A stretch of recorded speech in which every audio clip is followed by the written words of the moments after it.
One, two, 1, 2. Everybody, welcome to another edition of Vegas Bad Boys of Podcasting. I'm your host, DJ Impact. I got the Bad Boys here with me, and we're live. We're live coming off of the FASTLANE pay-per-view. Lots to talk about, fellas, as we're on the road officially to WrestleMania. So we've been on the road to WrestleMania since January, adult. You know what, asshole? Let me tell you something. Okay, we are officially on the road to WrestleMania. You didn't know where everything was going to be in January, but now you kind of have an idea what the matches are going to be. And you should be pretty excited after tonight's matches, man, that we have. Okay, let's get right into it. Retribution. Did you guys see this coming? Are you happy about this? Have you been saying Mustafa's name wrong all this time? Yeah, what was that change tonight? Mustafa? Right. Mustafa. Okay. They've been calling him Mustafa Ali though for a little while.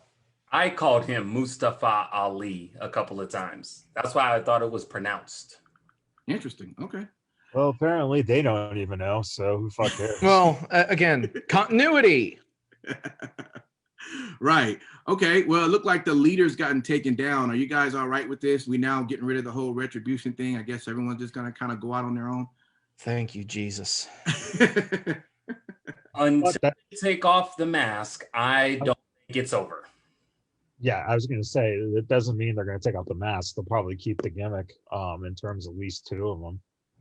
That'll probably be a tag team, I would assume. Yeah.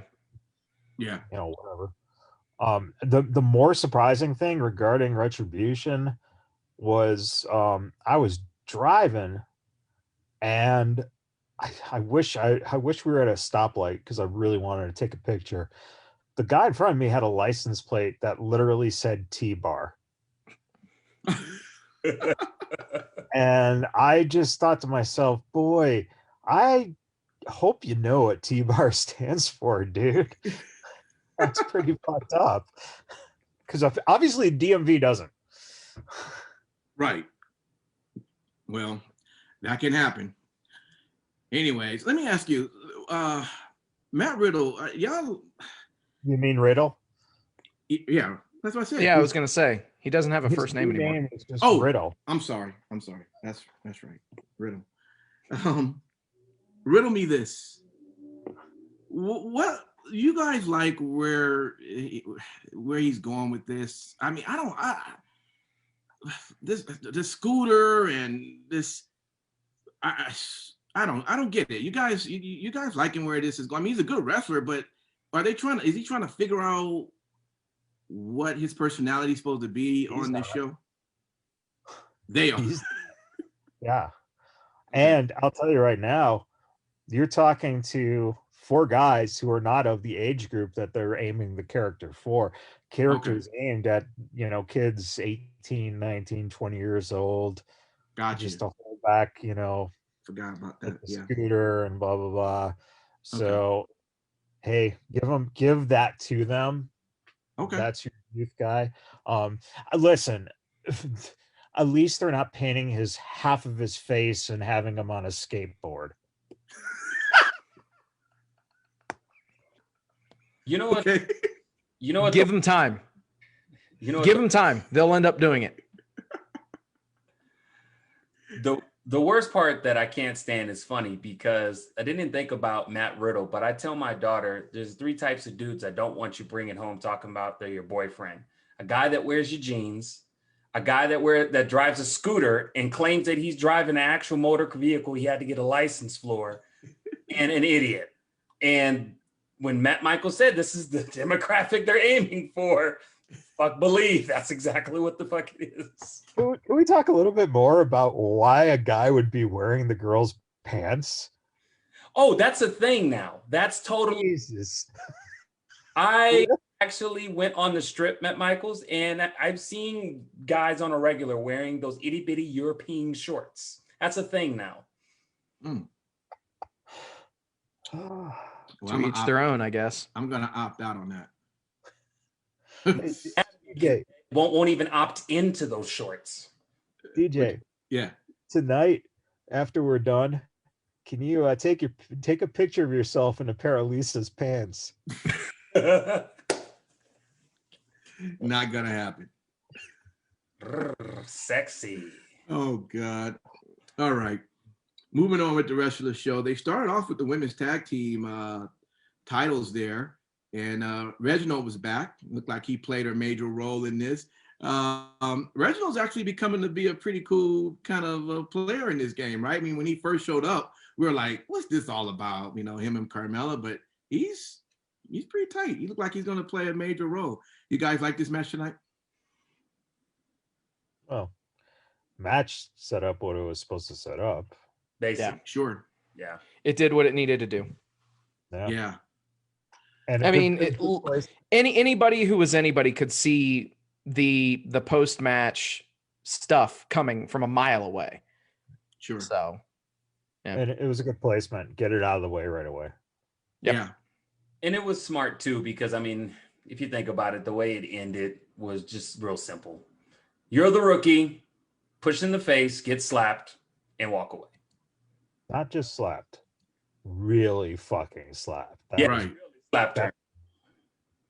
I was hoping that Bianca, but I know she's got to be the good person, but I was hoping she was going to say, when she got slapped like that, just go, bitch. That's what I was hoping for. And it was just going to like almost get out of character and just be like, you know.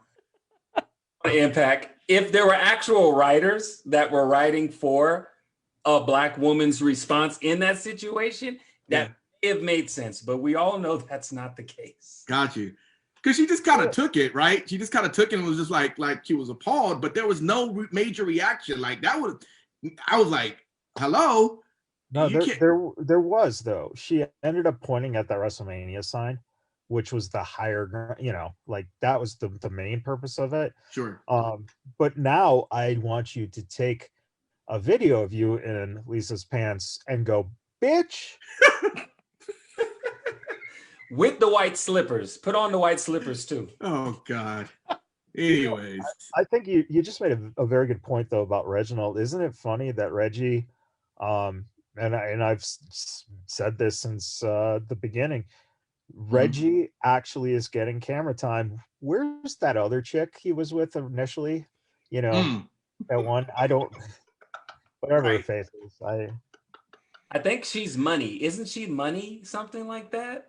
It's crazy. She was. It's almost like she was there to just put him over,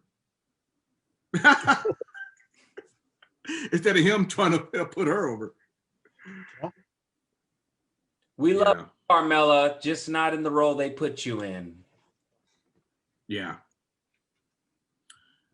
We had the Intercontinental Championship tonight. Biggie and Apollo Crews there. You know what? I gotta tell you. I said it in the chat tonight that Apollo has never been more interesting than what he's become as of late. And I'm really just enjoying the storyline. Normally I get irritated when you finally get to see the same matches 3, 4, 5 times. But I'm hoping now that this match will happen again at Mania with an Apollo win. Is that how you guys think this is going to come out? Or you're not sure? Or well, none of us are sure, but I mean, you're speaking like as if there's any kind of continuity or any kind of, you know, cohesion to what they do from week to week. Right. We all know that's not the case. I don't know, man. If you wrestle at WrestleMania, I would put up Big E's title versus Apollo's accent. Because I'm sorry, the thing that really bothers me about watching the character is they didn't take the time to take him off TV for just retool him. Because now every time he talks, I'm like, dude, now to me, it's a fake ass accent. But he did but he did clarify that that is his original language. It's not. Even if it isn't, that's what he told us for us to believe. Yeah. Yeah. From Wakanda as well. And that spear is vibranium. Well, you know, listen, I don't know. I'm enjoying it. I would like to see something. I didn't expect to see it tonight, but I would like to see them dig deeper. I mean, I like the video where, you know, they threw images of showing the map of Nigeria, kind of taking images from the country itself. And I'm even seeing something maybe at Mania going something big, you know, something on the stage, maybe using African dancers, drummers, something to really up it up. Is that funny?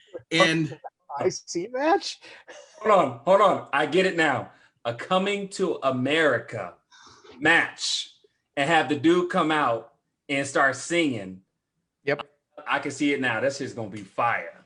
Yep. Okay. You know what? Let me just go to the next one. I see something big there, and I think if they really play that off well, it could be really huge for Mania with Apollo Crews. That's all I'll say. Ultimately, they need to go all in. If they're going to, like, if they're actually going to attempt to put Crews over and have this be a thing, then yeah, they need to push all the chips into the center of the table. They need to go all in. Yeah. Because this, let's be real, this is probably the last shot. We've talked about it. Sure. This is it. Right. If this doesn't work, then who knows what's going to happen. And to me, it seems like, I mean, I believe it's working. I'm impressed from what I'm seeing right now from Apollo. He's gotten more of a response since you know, starting this new character arc than at any other time that he's ever been with the company. Because he was given something to do. That's all it is. And again, from what I understand of it, it wasn't the writing team who gave it to him. He's the one who came up with this idea and said, basically, let me run with this. Hell yeah. So basically, you're in a catch-22 here. If they don't know how to use it, then he's in trouble. That's what it comes down to. Right. So, I mean, as of right now, even watching that match, it's like, why did they do that? Why? Save it for Mania. He could have wrestled someone who was not Big E's status, or vice versa. Big E could have wrestled someone who wasn't, you know, that's status. True. Sure. And you know, but they already did this one.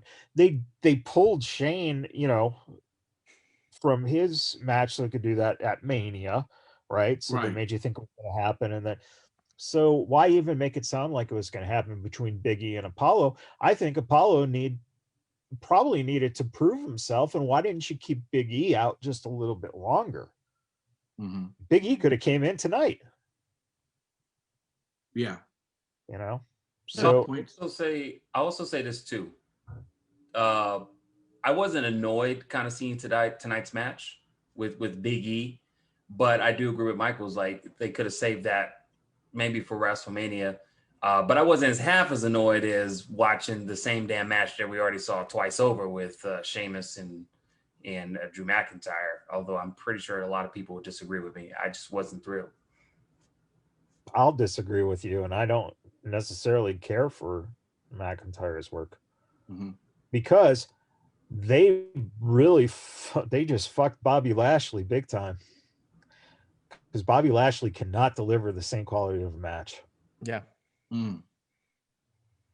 Those two motherfuckers being friends beat the living fucking shit out of each other. And they didn't need to blade the top of their head to bleed like some shows this past week. Hardcore matches. Just saying. You mean a hardcore dentist match? Well, I guess we can't wait to jump over to those shows. Yeah, I can't either. Okay.